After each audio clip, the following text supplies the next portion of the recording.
সামাজিক যোগাযোগ মাধ্যমে সক্রিয় আছেন, তারা আমাদের নিজেদের নেতা নেত্রীর বিরুদ্ধে অপপ্রচার না করে সেই সমস্ত ষড়যন্ত্রের উপযুক্ত জবাব দিবেন। আজকের মানফেরত কামনা গণতান্ত্রিক আন্দোলনের অন্যতম নেত্রী, তিনবারের প্রধানমন্ত্রী দেশনেত্রী বেগম খালেদা জিয়ার সুস্থতা কামনা উপলক্ষে আয়োজিত আজকের এই আলোচনা সভার সম্মানিত সভাপতি হিসাবে উপস্থিত আছেন যুক্তরাজ্য বিএনপি সম্মানিত সভাপতি, চেয়ারপারসনের অন্যতম উপদেষ্টা জনাব এমি মালিক। প্রধান অতিথি হিসাবে উপস্থিত আছেন বাংলাদেশ জাতীয়তাবাদী দলের সংগ্রামী মহাসচিব জনাব ফখরুল ইসলাম আলমগীর।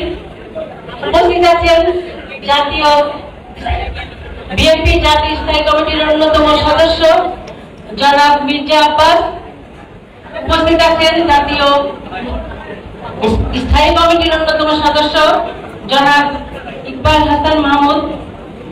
উপস্থিত আছেন সিলেট বিভাগের সাংগঠনিক নেতা স্থায়ী কমিটির অন্যতম সদস্য ডক্টর AJM জাহিদ হোসেন। উপস্থিত মাননীয় চেয়ারপারসনের উপদেষ্টাবৃন্দ, কেন্দ্রীয় নেতৃবৃন্দ, যুক্তরাজ্য থেকে আগত বিভিন্ন স্তরের নেতৃবৃন্দ, সিলেট বিভাগের বিভিন্ন ইউনিট থেকে আগত বিএনপি এবং অঙ্গ সংগঠনের সম্মানিত নেতৃবৃন্দ, সাংবাদিক ভাইরা, আসসালামু আলাইকুম। দীর্ঘ সংগ্রাম, 17 বছরের সংগ্রাম একটি ফ্যাসিবাদের বিরুদ্ধে, সেই সংগ্রামের বিরুদ্ধে আমরা সংগ্রাম করে, সেই ফ্যাসিবাদের বিরুদ্ধে সংগ্রাম করে 5ই আগস্ট আমরা ফ্যাসিবাদ মুক্ত হয়েছি বাংলাদেশে। আমাদের লড়াই ছিল একটি গণতন্ত্রের লড়াই, যে লড়াই ছিল একটি সুষ্ঠু নির্বাচনের মাধ্যমে একটি গণতান্ত্রিক প্রক্রিয়া সরকার গঠনের।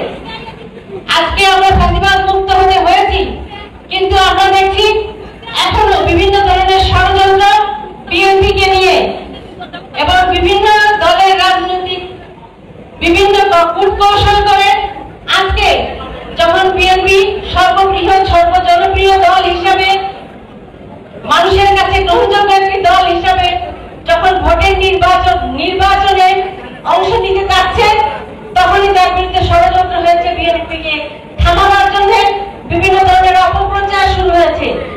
আমি শুধু বলতে চাই, এতদিন যারা লড়াই করেছেন আমাদের নেতা নেত্রীরা, যারা সামাজিক যোগাযোগ মাধ্যমে সক্রিয় আছেন, তারা আমাদের নিজেদের নেতা নেত্রীর বিরুদ্ধে অপপ্রচার না করে সেই সমস্ত ষড়যন্ত্রের উপযুক্ত জবাব দিবেন। ইনশাআল্লাহ আমরা ঐক্যবদ্ধ থাকলে সব ষড়যন্ত্র মোকাবেলা করে আমরা অবশ্যই গণতান্ত্রিক বিজয়ের পথে যাব।